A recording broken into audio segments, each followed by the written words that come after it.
Ron Slay, let me ask you this. How are you, sir? I'm great, man. How you guys doing? Well, Merry Christmas, Happy New Year. Hey, Merry Christmas and a happy New Year to you guys too. There you go. Hey, so have you ever been a part of a team? Because everybody wants to say that Josh Heupel and Joe Milton and Nico all got in a room a couple weeks ago and said, yes, here's what we're going to do. We're going to wait until we land in Orlando, and then you say you don't want to play. I don't believe it was that well thought out. I think it was just a young guy making a tough decision. What do you think? That's what I think it is, man. And I think, man, when you look at it, I'm on this side of it. You look at it, you have a culture that has been set in that quarterback's room. Now, I can't speak to the rest of the rooms because we don't get to see it that close. And, the quarterback position, especially at Tennessee, is the position. So when you watch it, you watch what happened with Hendon. Hendon being able to take the job from Joe. Joe getting injured, taking the job from Joe. Joe showing maturity, sticking around, supporting Hendon, the relationship that they formed, how much that meant to Hendon that Joe was always there supportive. Then Hendon going to get hurt in the ACL, and Hendon still right there to support Joe through the Vandy game, so forth and so on, through the bowl game.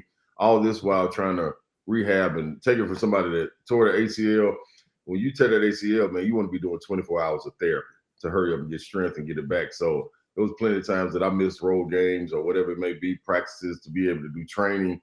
So I think the spirit that they had in there, the energy that they had in that quarterback room, it was already kind of set and the foundation was set. So I thought it was the right thing for Joe Milton to do. It was an easier transition for him to be like, you know what, let me pass the reins to the young fella, you know what I'm saying? And then let him go on and get in there and show what he can do. And I'm going to be right there to support him. So as we know, Joe's still going down there to the bowl game. And I think that's just what you have. I think that's the chemistry you have in that quarterback room. I think that's the love you have for each other in that quarterback room. And then I think in the society that we live in today, we got to shine the light on that because it's so many times that you could be like, nah, man, I'm getting these snaps, dog. I don't know what you talking about. I'm trying to get ready for the draft, this, that, and the other. So him already accepting that Senior Bowl invite, being able to probably go to the combine and help himself in that situation. Like it's almost the same pattern that Hendon walked. You know what I'm saying? So I'm sure, I'm pretty sure, man, that he talked with Hendon about that as well. You know, I'm not saying he made the decision, but he probably asked him about, know what you think about this? And the way the foundation was already set in that quarterback room, when you pass it down, pass the torch to your brother so you can keep going. That's what I think.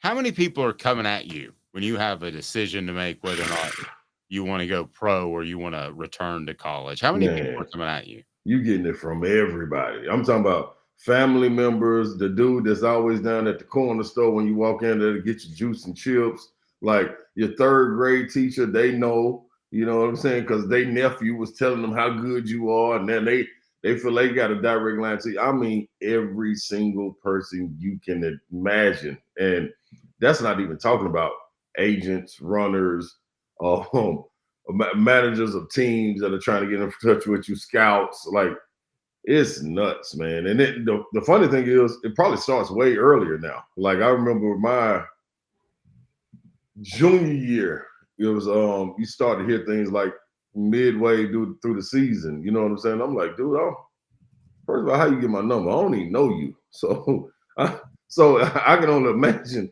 high profile as it is and how many different outlets you have to reach people in communication. Like, it's got to be nuts for these guys, man. Like, you almost need a real phone and a burner phone just for your friends, where you can be like, you know what, everybody got this number. Let me go and set this on the table. Everybody on the team, y'all got this number. Y'all hit me up on this. So it's nuts. That could be called the Lane Kiffin tradition. that could be. I mean, Lane Kiffin has some other people on his phone number too. So, you know, there's a reason that some texts that I don't think were approved of. Go ahead, Caleb.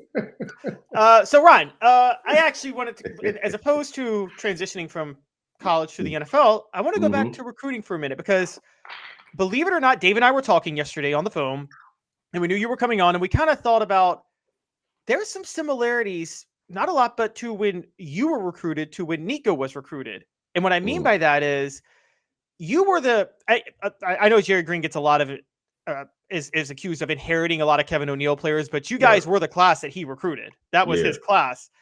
You were a highly touted recruit who commits to a rising, deemed a program on the rise at the time, right? In Tennessee basketball when you go in 1999.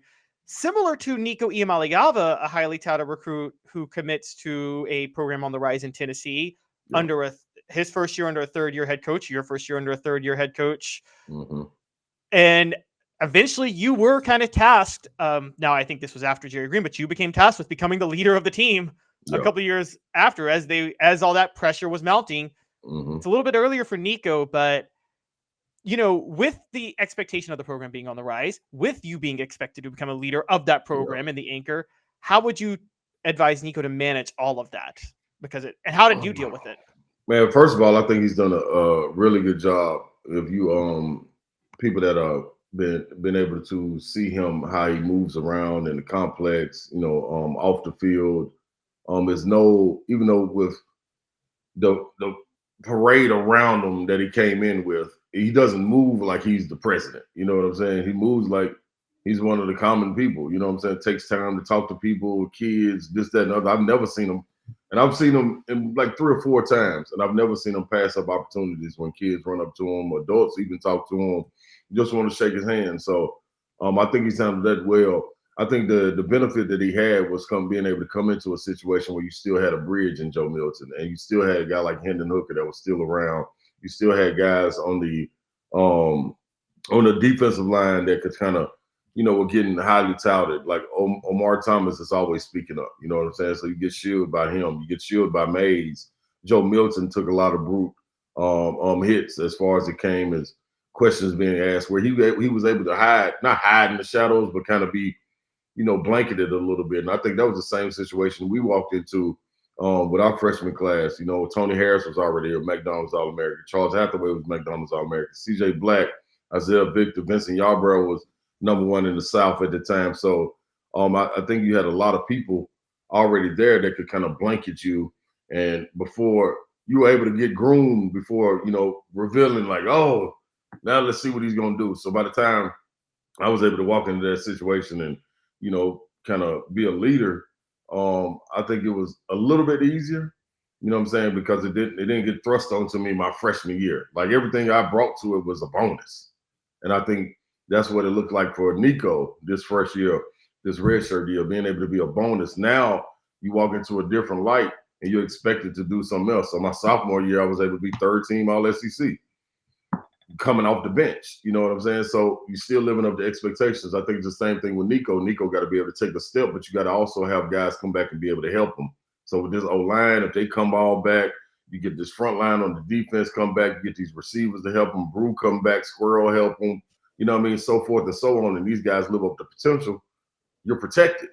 You know what I'm saying? Peyton Lewis come in, he gets some playing time. Like you got guys to protect you. So by the time he gets to that second year of true playing, which would have been my junior year, you ready to explode. And it's on. You know what I'm saying? Minus the ACL, the trajectory should be leading up, and I think he's the guy that can handle it. I think he got the right people around him. I think Josh Heupel does a great job of grooming quarterbacks. So we're gonna see. He got to live up to the potential. I think the toughest part with the transfer portal and NIL is you got to be able to hold it all together. Right. I think if you can hold it all together with these classes coming in, Mike Matthews, I keep calling this man Mike Matthews. The receiver that's coming in, Chris Brazzell. Him too. The Matthews kid that's coming in next year, though. That's Mike Matthews. You got it right. Yeah, Mike Matthews. Okay, yeah. You got him coming in. Like you got a lot of guys coming in. If you can hold it all together, I think that was the downfall to us when we switched coaches. Coach Peterson was brought in, and that whole freshman class that we came in, we had 5 freshmen, so we would have 5 starters: me, Marcus Hayslip, Harris Walker, John Higgins, and then who am I leaving out? Terrence Woods, right? Terrence Woods. So you got 5 guys, 3 Mr. Basketballs, you know what I'm saying? Like Shaker Heights, Ohio, John Higgins was the only one outside. So when Coach Peterson came in, he had to clean house, and he ended up kicking Harris Walker and Terrence Woods off, slipped, left early for the draft. He left me and John Higgins. My senior year, John Higgins gets ineligible for the SEC tournament, and I'm out there all alone, the lone senior. So if you can hold it together, you got some problems and things going on. So hopefully Nico don't got to deal with that part. No, there were the 2 times I got slammed in the mouth. One was John Higgins, the other was Lane Kiffin. I was like, I didn't see that one coming at all. That's how I was in the locker room before the game. Like, what? And the funny thing is, like, I just had Marquise Daniels, his daughter's in town playing, so we were kicking it in the garage, some cigars and some bourbon, and sitting there talking. And I'm like, dog, man, it was between me and Marquise. Me and Marquise had the same like trajectory. We go into this SEC tournament, and I'm like, he was like, man, when did you find out Higgs wasn't gonna play? I said, dude, we found out before the game. Like, I'm sitting in the locker room, they come in like Higgs is ineligible. I'm sitting there like, dog, I gotta go out here and fight. I gotta go fight Auburn with Marquise Daniel, who is on fire at this point. They got the leading shot block. I'm like, man, what the? Me and CJ Watson. We had Brandon Crump too, but dog, this was Chad Holden. We had T Holden. We had, yeah. Let me do this. I want to talk some hoops, but I want to ask you one last thing. How tall are you? 6'7"? 6'7". Okay. So for those that don't know, Nico is a legit 6'6". Easy. It's like when people get next to Peyton Manning, they're like, I didn't realize how big that sucker was. Yeah. He is, if he's not already, is going to be very, very recognizable. You were because of the headband and you were fun and you were animated. Right. So what are the pros and cons of that? Because he doesn't have a choice. Everybody's going to know who he is. Yeah, he doesn't have a choice. I think, man, you got to continue to be himself and be wise on what he's doing. I think the best thing to do would be, man, put your time into teammates, going bowling, all team events where you can be shielded. You know what I'm saying? If you want to get out and do something, be shielded. Other than that, man, be gaming, and other than that, being there on film. I think that's the simplest way to do it.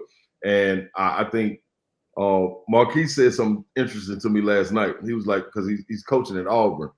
He was like, man, this generation of kid, the only thing they don't understand is the sacrifice that has to be made. And I was like, what you mean? He was like, man, in order to get to that next level, to separate it, it's only one separator, and this in all pro sports. It's the confidence and your discipline. Those two things. How many can be disciplined enough to say, I'm not going out? You know what I'm saying? Like, it is that simple. I'm just going to stay at the crib. I'm going to play video games, this, that, and the other. I'm going to go in the gym. I'm going to go lift. I'm going to go do this. And how many times can you be disciplined enough to say that? And I think that's right. Because I honestly, at that time, I wasn't disciplined. I didn't get disciplined until my senior year. But I didn't feel like I had that pressure to go out and perform. I felt like it was easy. You know what I'm saying? Like, I was going to play 19 to 20 minutes a game. We had starters ahead of me. I could do that in my sleep. But when it came to my senior year and I started playing 30 minutes, I was like, whoa, this is different. This takes a different type of energy. So if Nico and guys can hold that in the forefront, and he got to bring some others with him. It can't be he's the only one that's disciplined and focused and trying to do the thing. If he can bring some other guys with him and they all be on track to do that, they're gonna do some special things. Ron, you're short selling yourself because you're gonna find this story funny, but it's an early memory of mine. My grandfather, I grew up in Memphis. My grandfather had season tickets to U of M games at the Pyramids. We would go to Memphis Tiger games all the time. And I actually, the first time I ever heard of you was going with him to a Tiger game in 1999 when CJ Black gets ejected for fighting. Yes. And you come in. Yes, and you come in as a freshman and you drop 13 and you lead Tennessee back. Yep. Memphis was dealing with a lot. They had a coach who, had an affinity for students. The Lane Kiffin of Memphis. Yes, he did. Yes, he did.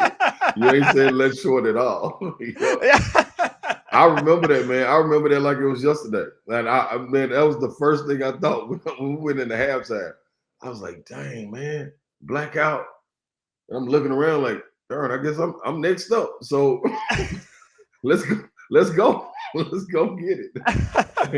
Yeah, man, yep. I remember that, boy. But the good thing is I grew up playing against some guys in AAU. So Paris, London, all those guys that were on that Memphis Courtney squad. Trask, I want to play y'all. Like that was one of the ones I was chomping at the bits. You know what I'm saying? Plus I got a lot of family in West Tennessee. So I was like, yeah, give me an opportunity I'm getting out there, and it turned out good, man. That was a fun game too. That was funny. We did get the fight. And it Funny almost enough, the spilled over interim into coach the of tunnel. Memphis at the time, the interim coach of Memphis was Johnny Jones, who was Ben Simmons' coach at LSU later down the road.